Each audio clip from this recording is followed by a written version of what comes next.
નમસ્તે મારા યુટ્યુબ પરિવારને. આજે મહાશિવરાત્રી છે. તમને તમારા પરિવારને મહાશિવરાત્રીની હાર્દિક શુભેચ્છાઓ. આજે શિવરાત્રી છે તો આપણે સક્કરિયા અલગ રીતે બાફીશું, કે પાણીનું ટીપું નહીં અને તેલનું પણ ટીપું નહીં, કુકર નહીં, ઓવન નહીં, અને આપણે કેવી રીતે બાફી તે જોશું અલગ જ રીતે. અને આપણે એને આ પાણીમાં પલાળી દેશું થોડીક વાર. આ માટીવાળા માર્કેટમાં ધોયેલા તો હોય જ છે, પણ આપણે આમ પલાળી દેશું એટલે માટી હશે એ બધી નીકળી જશે. આવી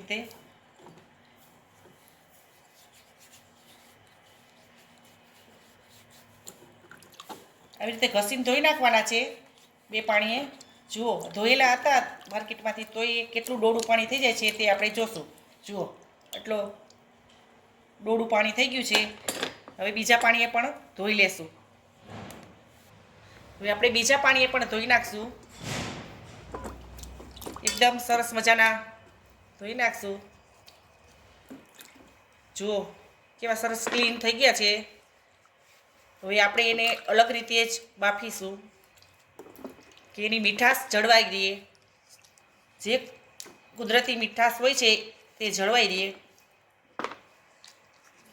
નહીં પાણી, નહીં ઓવન. સરસ મજાના આ ક્લીન થઈ ગયા છે. હવે એને આપણે કઈ રીતે બાફીએ તે જોશું. જુઓ, સરસ મજાના ક્લીન થઈ ગયા છે. આપણે લૂસી નાખીએ. બધા ગાજર સરસ મજાના લૂસાઈ જાય. જુઓ, સરસ મજાના લૂસાઈ ગયા છે અને આપણે એને બાફીશું. આમાં એલ્યુમિનિયમનું લોયું લેવાનું છે, સ્ટીલનું નથી લેવાનું. અને આપણે આ ગેસ ચાલુ કરીશું. મીઠું નાખીશું. આ ટાટાનું મીઠું છે એ નાખીશું અને આને આવી રીતે પોડું કરી દઈશું. આમ સરસ લોહીયામાં પોડું કરી નાખવાનું છે.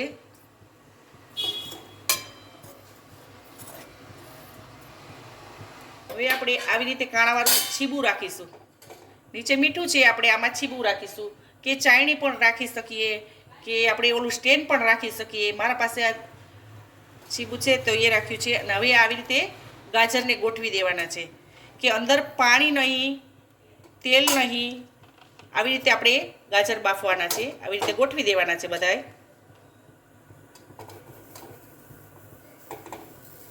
અને સરસ મજાનું ઢાંકી દેવાનું છે. આમ ઢાંકણ કે 25 મિનિટ સુધી રહેવા દેવાના છે. એકદમ સરસ બફાઈ જશે.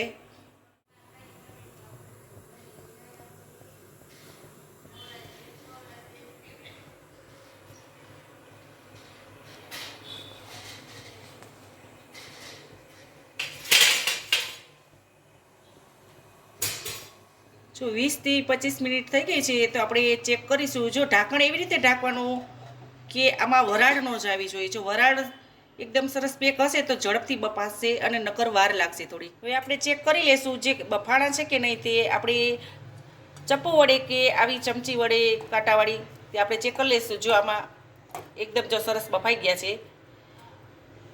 જો નાના નાના ઝીણા ઝીણા હોય તો 20 મિનિટ આપણે કાઢી લેવાના, અને જાડા અને એવા હોય તો આપણે 25 મિનિટ રાખવાના વધારે. તો વચ્ચે આપણે કાઢી શકીએ છીએ. હવે આપણે એને કાઢી લઈશું આવી રીતે.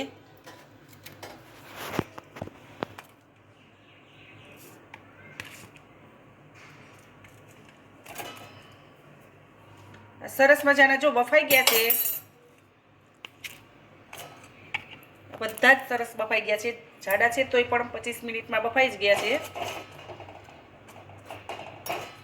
તો સરસ મજાના સક્કરિયા બફાઈ ગયા છે. આપણે જોશું કે એની પણ છાલ પણ ઉખડી જશે. આવી રીતે જો સરસ બફાઈ ગયા છે મીઠામાં. અને સરસ જો એકદમ સરસ બફાઈ ગયા છે. આ કુદરતી જે મીઠાશ છે એની જળવાઈ રહી છે આમાં. અને આ સક્કરિયાને આપણે શીરો પણ કરી શકીએ છીએ, અને ફરાળમાં આપણે ફરાળી શાક પણ કરી શકીએ છીએ. જો આ નીચે મારે અડી ગયું છે એટલે આ કાળું થઈ ગયું છે મીઠાને. આ રીતે જો સરસ મજાના બધા બફાઈ ગયા છે.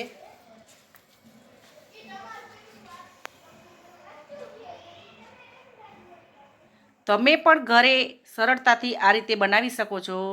આ વિડીયો ગમે તો લાઈક, શેર અને સબસ્ક્રાઈબ કરજો. હર હર મહાદેવ.